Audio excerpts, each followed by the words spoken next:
আপনারা জানেন যে বাংলাদেশের সঙ্গে আমেরিকার একটি কৌশলগত সম্পর্ক তৈরি হয়েছে। জনাব খলিলুর রহমান তাকে মোরাললেস আমরা সত্য অথবা মিথ্যা কোনোটাই জানি না, কিন্তু যেটি পাবলিক পারসেপশন যে তিনি মার্কিন যুক্তরাষ্ট্রের অতি আদরের মানুষ, পছন্দের মানুষ।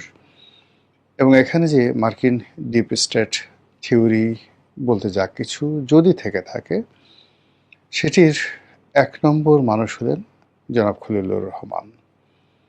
তো সেই খলিলুর রহমান তিনি অল অন এ সাডেন হঠাৎ করে কেন রাশিয়াতে গেলেন? এটি কি নেহাত বাংলাদেশ রাশিয়ার দ্বিপাক্ষিক সম্পর্ক, নাকি এটা ইউক্রেন এবং রাশিয়ার যে যুদ্ধ, সেই যুদ্ধের মধ্যে মার্কিন যুক্তরাষ্ট্রের একজন প্রতিনিধি বা মার্কিন যুক্তরাষ্ট্রের একজন খুব পছন্দের মানুষ এই প্রথম মস্কো শহরে গেলেন? খুব দ্রুত অল্প সময়ের মধ্যে মার্কিন যুক্তরাষ্ট্রের কোনো পছন্দের মানুষ আমরা মস্কোতে যেতে দেখিনি। এর বাইরে ইরানের সঙ্গে আমাদের কিছু মারাত্মক সমস্যা রয়েছে। সেই সমস্যাটা হলো যে আমাদের জাহাজগুলো ইরানের হরমুজ প্রণালী দিয়ে আসতে পারছে না, এবং বাংলাদেশের পতাকাবাহী একটি জাহাজ দীর্ঘদিন ধরে হরমুজ প্রণালীতে আটকা আছে। ইরানের সঙ্গে সরাসরি এই বিষয়টি যে কোনো কারণে বাংলাদেশ নেগোসিয়েট করতে পারছে না। অর্থাৎ বাংলাদেশে যিনি রাষ্ট্রদূত রয়েছেন তিনি ইরানের যে প্রোটোকল, রাষ্ট্রীয় প্রোটোকল, সেই প্রোটোকল অনুযায়ী অতটা গুরুত্বপূর্ণ ব্যক্তি নন। তিনি আশ্বাস দিয়েছেন বাংলাদেশের জাহাজগুলো ছেড়ে দেওয়া হবে। আমাদের যারা লোকজন রয়েছেন তারা এই রাষ্ট্রদূতের সঙ্গে কথাবার্তা বলেছেন, এমনকি জামাতের সভাপতি তিনিও কথাবার্তা বলেছেন, কিন্তু সমস্যার সমাধান হয়নি। ওখানে নাবিক এবং জাহাজের যারা ক্রু রয়েছেন তারা সবাই মানবেতর দিন যাপন করছেন, এবং একই সঙ্গে আপনারা জানেন যে এক একটি জাহাজ গড়ে প্রতিদিন $10,000 থেকে $20,000 এখন প্রতিদিন তাদের ড্যামাজ দিতে হচ্ছে, খরচ দিতে হচ্ছে এই জাহাজকে চালু রাখার জন্য। তো এটা বাংলাদেশের মধ্যে একটা গরিব রাষ্ট্রের একটা হিউজ, বিশেষ করে বাংলাদেশ শিপিং কর্পোরেশনের একটি হিউজ লস। এর বাইরে বাংলাদেশের যে রাশিয়ান অর্থে নির্মিত, রাশিয়া এখানে প্রায় 1,00,000 কোটি টাকা বিনিয়োগ করেছে পরমাণু বিদ্যুৎ কেন্দ্র। এটি খুব দ্রুত, সম্ভবত আগস্ট মাসে এটি উদ্বোধন হতে যাচ্ছে। এটি কয়েকটা ফেজ আছে, প্রথম ফেজটি উদ্বোধন হতে যাচ্ছে। এটি নিয়ে ইউনূস সরকারের সঙ্গে রাশিয়ার সম্পর্ক একেবারে চরম অবনতির দিকে চলে গিয়েছিল। মূল কারণ হলো, বলা হয়েছিল যে এটার মাধ্যমে প্রায় 60,000 কোটি টাকা শেখ হাসিনা এবং তার পরিবার ঘুষ নিয়েছে রাশিয়ার কাছ থেকে, এবং সেই টাকা পাচার করা হয়েছে। এতে করে রাষ্ট্রের যে, এটা তো রাষ্ট্রীয় প্রতিষ্ঠান গ্যাসপ্রম, তো এই ঘুষ যদি শেখ হাসিনাকে দিয়ে থাকেন তাহলে এটি পুতিন দিয়েছেন। এর বাইরে এত বড় লেনদেন আর করা সম্ভব নয়। তো যেখানে রাশিয়ার বিনিয়োগ হলো 1,00,000 কোটি টাকা, সেখান থেকে যদি 60,000 কোটি টাকা শুধু ঘুষ দিয়ে দেওয়া হয়, তাহলে রাশিয়া এই প্রকল্পে কাগজে কলমে 60,000 কোটি টাকা বাদ দিলে 40,000 কোটি টাকা তারা বিনিয়োগ করেছে। আর এর মধ্যে যদি তারা লাভ করে থাকে তাহলে সাকুল্যে 30,000 কোটি টাকা। এখন 30,000 কোটি টাকা আর বাংলাদেশের যদি 10,000 কোটি টাকা হয়, এই 40,000 কোটি টাকায় এই ধরনের রূপপুর পারমাণবিক বিদ্যুৎ কেন্দ্র তৈরি করা সম্ভব কিনা, এটা অনেকে না ভেবেই এ ধরনের যখন প্রোপাগান্ডা করা হলো, তখন সরাসরি রাশিয়া সরকারের একদম সেন্ট্রাল কমান্ড সর্বোচ্চ পর্যায়ে অপমান বোধ করলেন।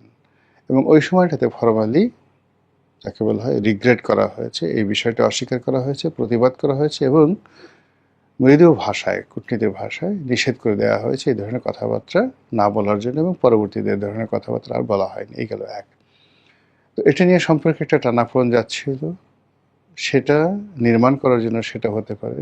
তৃতীয়ত, যেটা ভারতের সাথে বাংলাদেশের যে সম্পর্ক, সেই সম্পর্কটি আসলে এখন চরম ভাবাপন্ন সম্পর্ক।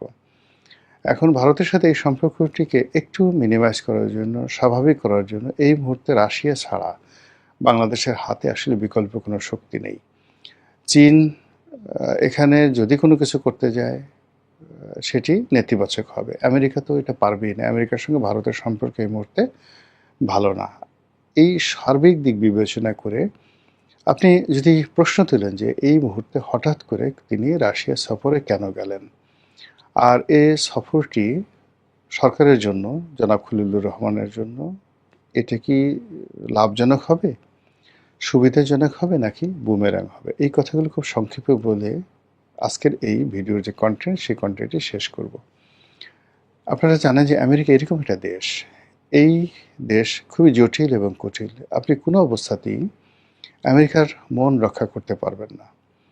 আমেরিকার সঙ্গে বাংলাদেশের যে চুক্তি হয়েছে এবং সেই চুক্তির হাত ধরে অন্যান্য যে সকল চুক্তি হয়েছে, তাদের কাঁচামাল কেনার জন্য, তাদের তুলার সামগ্রী কেনার জন্য, তাদের টেক্সটাইলের র প্রোডাক্ট কেনার জন্য, মেশিনারিজ কেনার জন্য, কেমিক্যাল কেনার জন্য, এবং তাদের যে বিমান, এই বিমান কেনার জন্য যে চুক্তিগুলো হয়েছে, এ যাবৎ কত হাজার কোটি টাকার, আমরা যেটা শুনেছি কেবলমাত্র বিমান ক্রয় বাবদ 40,000 কোটি টাকার যে ডিল, প্যাকেজ ডিল আমেরিকার সঙ্গে হয়েছে।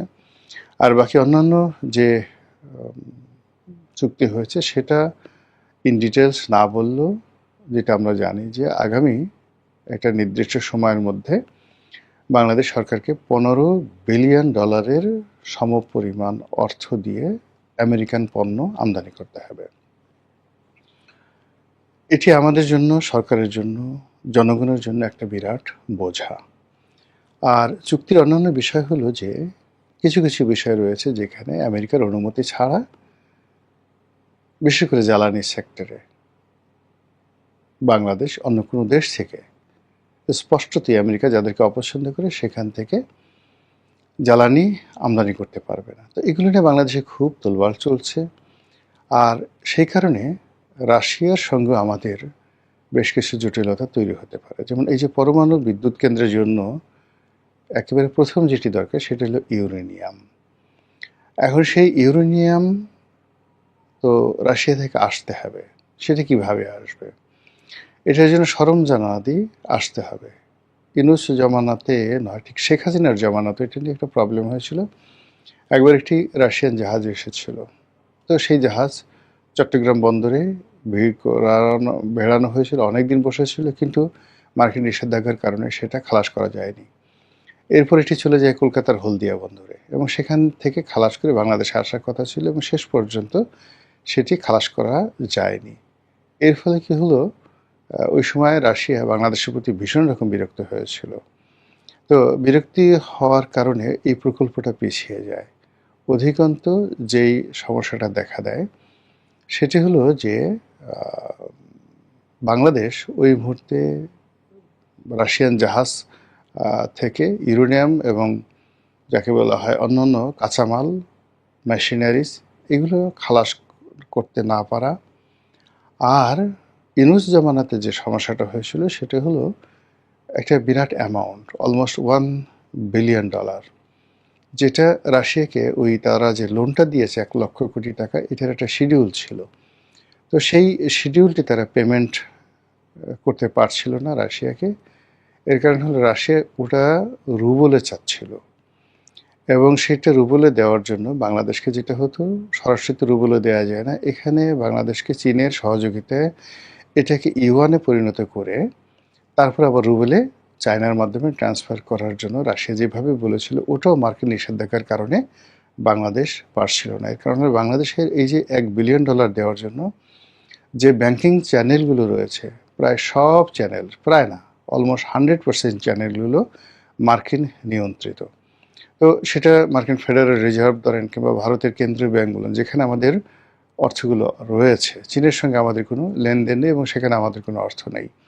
তো কাজেই ওই টাকাগুলো পরিশোধ করা যাচ্ছিল না, অথচ ফান্ড বাংলাদেশ ব্যাংকে আলাদা করে রাখা হচ্ছিল। ওটা নিয়েও একটা দূরত্ব তৈরি হয়েছিল এবং সেই অর্থ ইউনূস সরকার কীভাবে দিয়েছিল বা আদৌ দিতে পেরেছিল কিনা ওটা আমরা এখন পর্যন্ত জানি না। ফলে এই যে প্রকল্প আমরা চালু করতে চাচ্ছি, কিন্তু এক্ষেত্রে রাশিয়ার সঙ্গে আমাদের যে লেনা এবং দেনা, সেই বিষয়টা কোন পর্যায়ে আছে, সম্ভবত সেই বিষয়গুলো নিয়ে যদি আলোচনা করার জন্য তিনি গিয়ে থাকেন, তাহলে সেটা এক ধরনের ভিন্ন প্রেক্ষাপট। আবার যদি ভারতের সঙ্গে সম্পর্ক স্থাপন করার জন্য যে গিয়ে থাকেন, সেটা ভিন্ন প্রেক্ষাপট। অথবা যদি রাশিয়ার পক্ষ